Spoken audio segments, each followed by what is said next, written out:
At the age of just 21, Glenn Simmons agreed to take part in a police lineup. He didn't even know he had the right to refuse.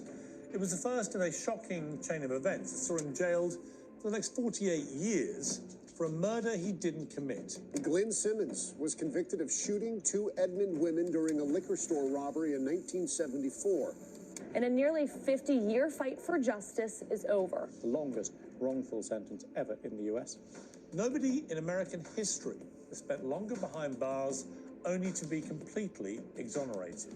It's like being born again, you know? You were sentenced to death in the electric chair. Sometimes insanity sits in, became a refuge at times, you know? I'm pissed. I'm still pissed, but this piss, you know, it's energy.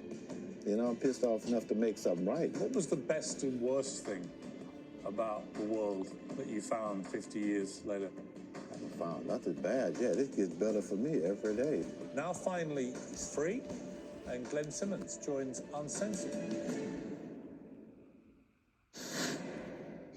Well, Mr. Simmons, first of all, this is one of the most extraordinary miscarriages of justice I think I've ever read about. I've interviewed many, many people who've been in and out of prison in my career.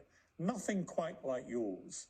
And what shines through about your story is that never once did you waver and take the easy option of saying, all right, I did it, I'm sorry, let me out, which you could have done.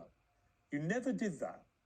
You just resolutely stood by the fact that you were an innocent man, and eventually, 48 years of incarceration later, you finally got out. And that's an amazing testament to you and your strength of character.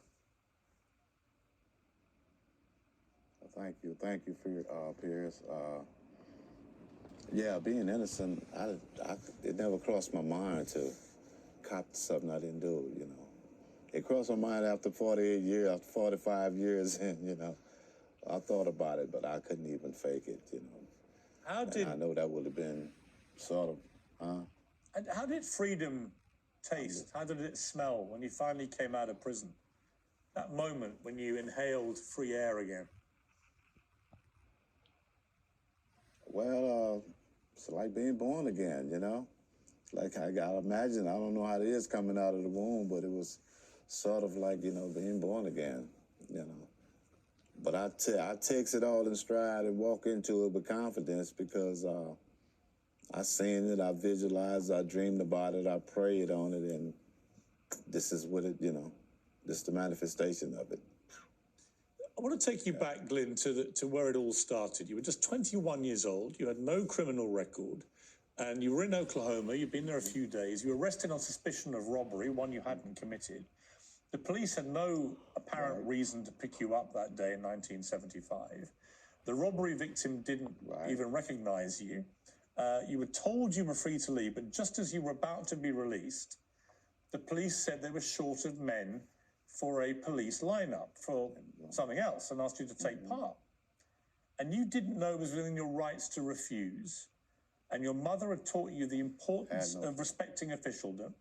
And so you did what you thought was your duty, and you took part in a lineup. And that decision to do that was to end up costing you your liberty for 5 decades. Yeah, yes. Yes, I mean, I didn't know nothing else to do. That's how I was raised, you know. I had never had no experience with the criminal justice system, and nobody in their right mind would think that the officers would, you know, do what they did after the witness has identified the perpetrator, you know, to turn around and would. I didn't believe that until 20 years later when I was able to obtain documents to show the deception was deliberate, you know. You took part in a lineup where you were supposedly identified as having been involved in the murder of a 30-year-old liquor store worker, Carolyn Sue Rogers, who'd been shot in the head during a robbery.